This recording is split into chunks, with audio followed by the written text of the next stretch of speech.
आपने सबसे पहले घबराना नहीं है। आपने सबसे पहले घबराना नहीं है।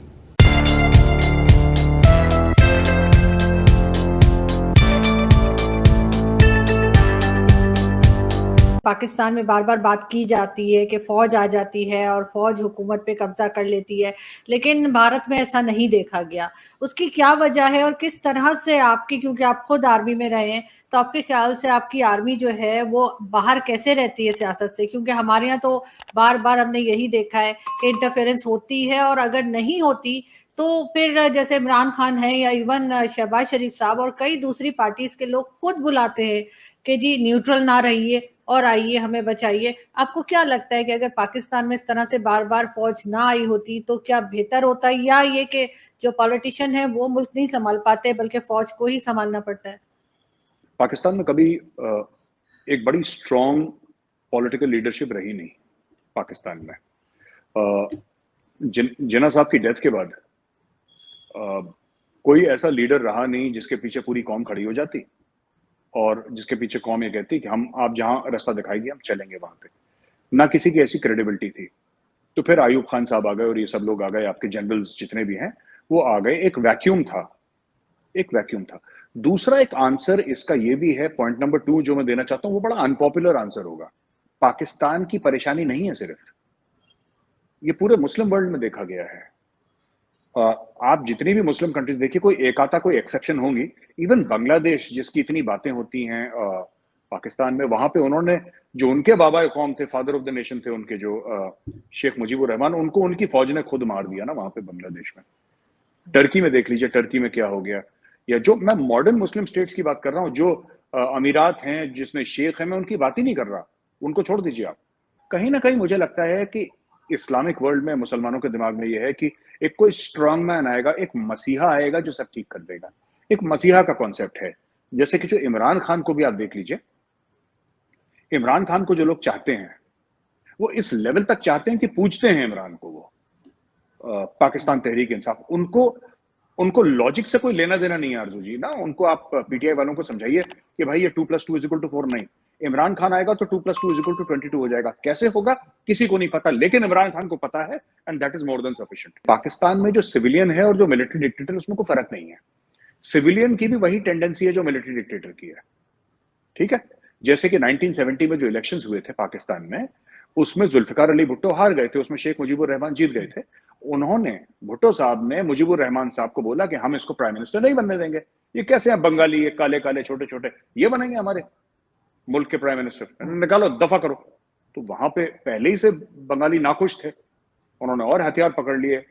फिर इंडिया गया, वहां पे इंडिया ने मदद करी। जो भी पीछे हुआ मामला, it is, we don't have to repeat it, वो हिस्ट्री है, तारीख है, इतिहास है। लेकिन fact of the matter is कि इवन नवाज शरीफ को जब बुरा लगा सुप्रीम कोर्ट से, तो उसने अपने लोग भेज दिए सुप्रीम कोर्ट में, तहलका मचाया, जजों की पिटाई शिटाई करी, कपड़े फाड़े जजेस के, वकीलों को पीटा, उसके कारकुन घुस गए वहां पे। इमरान खान ने भी यही करा। जब कोर्ट ने बोला कि भाई तुम हट जाओ और यू लॉस्ट मेजोरिटी, या कम से कम एक वोट काउंटिंग, तो उसने मना कर दिया। उसने, यू अंडरस्टैंड, ये कर दूंगा, ये कर दूंगा, आग लगा दूंगा। तो ये एक माइंडसेट है। पाकिस्तानियों को अक्सर ये गलतफहमी है कि हमारे मुल्क को इसलिए तबाह हुआ हमारा मुल्क क्योंकि हमारे मुल्क में वर्दी वाले आ गए। ये कई लोग कहते हैं कि वर्दी वाले आ गए और इंडिया में वर्दी वाले नहीं आए। बात ये नहीं है।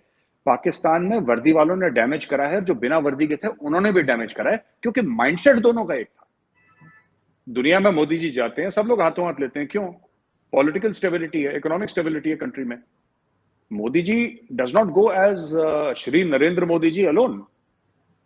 वो जब जाते हैं तो एक अनसेड डिक्लेरेशन है आरजू जी, एक अनकही बात है कि मैं सिर्फ अकेला नहीं खड़ा, मेरे पीछे 130 करोड़ लोग खड़े हैं। और 130 करोड़ लोगों से कौन नहीं डरेगा? 130 करोड़ कम नहीं होते, 1.3 billion people, it's a massive thing. तो ये है, ये फर्क है कुछ मेरे नजदीक जो मुझे समझ में आते हैं आरजू जी। लेकिन एक चीज और यहाँ पे देखी गई है कि जब भी कोई डिक्टेटरशिप आती है या फौज आती है और वो गवर्नमेंट का चलाती है, मुल्क को संभालती है, तो जो क्राइम है वो भी कम हो जाते हैं, उसके साथ साथ इकोनॉमी भी बेहतर हो जाती है, डॉलर का रेट भी रुक जाता है किसी एक खास जगह पे। लास्ट अगर हम याद करें परवेज मुशर्रफ की, तो काफी टाइम जो है वो डॉलर रेट जो है वो और ज्यादा नहीं बढ़ाता। लेकिन जब भी फौज नहीं होती और दूसरी गवर्नमेंट होती है, तो ये क्यों संभाल नहीं पाती हैं? आपको लगता है कि क्या घबरा जाते हैं, क्या हो जाता है इन लोगों को? आरजू जी, ऐसी बात नहीं है। जब भी फौज आती है तब डॉलर भी आते हैं पाकिस्तान में, एक बात ध्यान रखिएगा। इमरान खान 10 गालियां दे दे अमेरिका को, ठीक है, कोई 10 गालियां दे दे, शहबाज गिल 10 गालियां दे दे, फवाद चौधरी 10 गालियां दे दे अमेरिका को, अमेरिका ने ये करा है, डोनाल्ड लू ने ये करा है, ये चोरी करी है, इंपोर्टेड सरकार, इंपोर्टेड हुकूमत, ये पूरी चीज वो कह सकते हैं, उनका हक है कहने का। लेकिन fact of the matter is that जब फौज आती है, जब परवेज मुशर्रफ आते हैं तो पैसा आता है, जियाउल हक आते हैं तो पैसा आता है, आयूब खान आते हैं तो पैसा आता है। ये सच है, ये मतलब हम लोग इसको डिनाई नहीं कर सकते। एक तो इनफ्लो ऑफ डॉलर्स अचानक बढ़ जाते हैं, क्यों? इसलिए क्योंकि the Pakistan military is very close to America. ये सब पढ़े लिखे वहीं पे हैं, ये स्टाफ कॉलेज के लिए और अपने सीनियर कमांड के लिए और हायर कमांड के लिए और एनडीसी के लिए, ये सब तो अमेरिका भागते रहते हैं अपने कोर्सेज करने के लिए। ये सब आपके, इनफैक्ट आपके जो चीफ ऑफ आर्मी स्टाफ है जनरल बाजवा, ये भी पढ़े हुए हैं अमेरिका के। अब एक और बात है इसमें, पाकिस्तानी आर्मी एक्चुअली रियलाइजेस की गेम क्या है ये।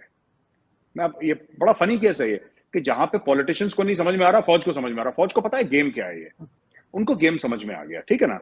लेकिन फिर भी मैं आपको बताता हूं, जैसे कि आपने बोला परवेज मुशर्रफ आए तो डॉलर एक जगह रुक गया, महंगाई एक जगह रुक गई, आपने देखा करप्शन रुक गया। फौज एक काम के लिए बेहतरीन है, कोई भी दुनिया की फौज हो, मैं इंडियन आर्मी की बात नहीं कर रहा, कोई भी फौज हो दुनिया की, Chinese army, American army, British army, French army, Italian army, Spanish army, कोई भी वर्ल्ड की आर्मी है, रशियन आर्मी, वो एक काम के लिए ठीक है, वो मुल्क की हिफाजत करने के लिए और लड़ने के लिए दुश्मन से। आप उसको बोलेंगे बिजली के बिल इकट्ठा करो, इलेक्शन कराओ, राज करो मुल्क पे, उसने बेड़ा गर्क ही करना है, बिकॉज उसका माइंडसेट लड़ने का है। जब डिक्टेटर होता है ना, तो जो लोग होते हैं जो इन्वेस्ट करते हैं मार्केट में, उनको ये श्योरिटी होती है कि कल कोई हड़ताल नहीं होगी, कल कोई ऑपोजिशन वाला खड़ा होकर बकवास नहीं करेगा, यानी मेरा पैसा सेफ है। एक मार्केट सेंटिमेंट जो है वो पाकिस्तान में स्टेबल हो जाता है। मार्केट सेंटिमेंट वो ना ज्यादा ऊपर जाता है ना ज्यादा नहीं, एक स्टेबल हो जाता है। तो उसमें जो डोमेस्टिक इन्वेस्टमेंट है, कम से कम जो फॉरेन इन्वेस्टमेंट है, वो तो कभी पाकिस्तान में हुई नहीं। वो डॉलर आए जिहाद के लिए, वो अलग चीज है। लेकिन जो फॉरेन मैसिव फॉरेन फंड्स हैं, एफडीआई है, वो चाइना से ही आई है। पिछले 20-30 साल का आप डेटा ले लें, वो ज्यादातर वहां से आई। छोट मोट आई, कुछ फ्यू $100 मिलियन यूरोप से आ गए, कुछ आ गए। तो क्या होता है कि जब डिक्टेटर होता है, यही मैं आपको बता रहा हूं, जो आज सीपैक रुक गया है आपके यहाँ, ठीक है, कल अगर बाजवा साहब आ जाएं एज प्रेसिडेंट और बोलें कि 10 साल का मार्शल लॉ है, जो आपका सीपैक है ना, घोड़े की तरह दौड़ेगा ये। सही बात है, क्योंकि बाजवा साहब ने क्या करना है? बाजवा साहब ने सिंपल सी बात बोलनी है, मैंने आईएसआई को लगा दिया, जिसने पैसा खाया मैं उसको उल्टा टांग दूंगा गली से, ठीक है, मुझे ये चाहिए। कोई मीटिंग्स नहीं होंगी ऐसी कि सर मैं ये सोचता हूं। सोचना क्या है, एक बार चीफ ऑफ आर्मी स्टाफ ने हुक्म दे दिया, कहानी खत्म हो गई। फौज में तो ऐसे ही चलता है, फौज में हुक्म के बारे में एनालिसिस थोड़ा ना होता है कोई। Once an order is passed, an order is passed, it's a matter of life and death. तो वही फॉर्मेट अगर आप सिविल स्ट्रीट में लाएंगे तो कुछ लिमिटेड समय तक आपको अच्छा दिखेगा, कुछ लिमिटेड समय तक आपको फैंटास्टिक प्रोग्रेस दिखेगी। आप बोलेंगे यार ये तो जन्नत हो गई यार, फौजियों को आना चाहिए, फौजी तो ऐसे करते हैं काम हो जाता है, यूं करते हैं तो ट्रेन समय पे चल जाती है, यूं करते हैं तो प्राइसेस रुक जाते हैं एक जगह, गरीब को रिलीफ। ये सब स्टेरॉइड्स की, जैसे चीनी होती है ना, चीनी, आरजू जी, आप चीनी खाइए, अचानक आपको एनर्जी मिलती है, लेकिन वो सेहत के लिए खराब है। आप शुगर खाएंगे, अचानक आपको बर्स्ट ऑफ एनर्जी मिलेगी, लेकिन वो सेहत के लिए खराब है।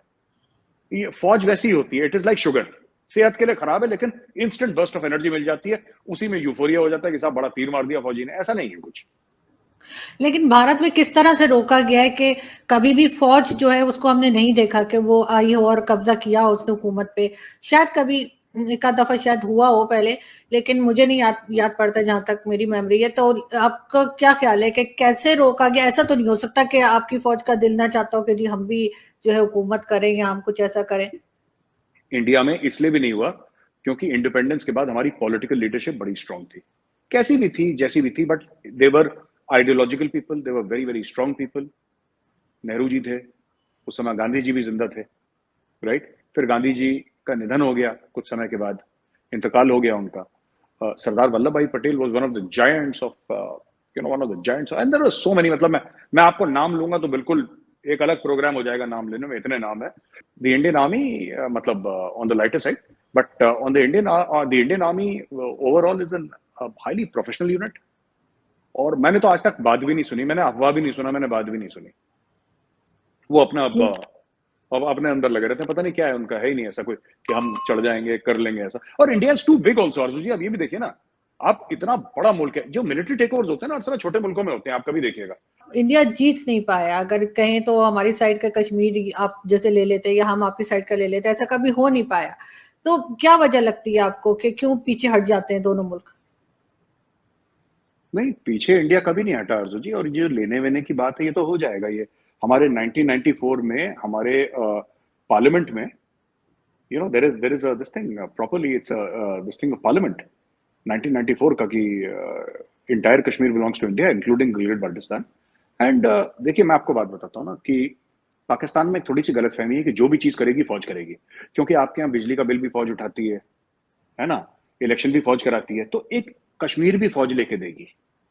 और ऐसी बात नहीं है कि आपकी फौज ने कोशिश नहीं करी, 1965 में करी, 1947, 48, 47, 48 में आपकी फौज करी। इमरान खान को भी अमेरिका से कॉल नहीं आ रही थी, और अब शहबाज शरीफ साहब को भी नहीं आ रही, और सुनने में यही आ रहा है कि वो भी कोशिश कर रहे हैं, तो उधर लोगों से कहलवा रहे हैं कि जो अमेरिकन प्रेसिडेंट है वो उनको एक कॉल कर लें। तो आखिर ये कॉल क्यों नहीं कर रहे लोग? क्यों करेंगे आरजू जी कॉल? उनको चाहिए क्या पाकिस्तान से? ये देखिए ना, ये हर बात ये है कि जब आप लॉजिक के ऊपर काम नहीं करेंगे ना, और जब आप उड़ी उड़ी चीजों के ऊपर बात करेंगे, तब ये प्रॉब्लम। आपसे मेरी मुराद पाकिस्तानी लीडरशिप, आपसे नहीं, पाकिस्तानी लीडरशिप से। पाकिस्तान अमेरिका के लिए क्यों अहम था? इसलिए नहीं कि पाकिस्तान के पास एक बहुत अजीम फौज है, पाकिस्तान के पास एटमी हथियार हैं, पाकिस्तान के पास जियो स्ट्रेटेजिकली इंपॉर्टेंट, नहीं, ये सब नहीं है। उनको पाकिस्तान की सिर्फ एक चीज के लिए जरूरत थी कि उनको अफगानिस्तान जाना था, बस उनको राहदारी चाहिए थी। अब जब अमेरिका पाकिस्तान से अफगानिस्तान से निकल गया,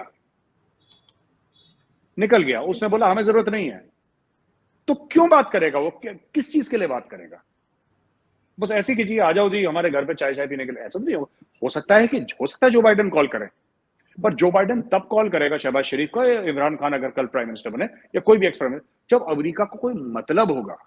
पाकिस्तान को अपने बारे में ना गलतफहमी बहुत है, बहुत ज्यादा गलतफहमी है कि हम ऐसे हैं, हम वैसे हैं, हम शाहीन हैं, हम ये हैं। ऐसा कुछ भी नहीं है, ये गलतफहमी नहीं पालनी चाहिए, बिल्कुल गलतफहमी नहीं पालनी चाहिए।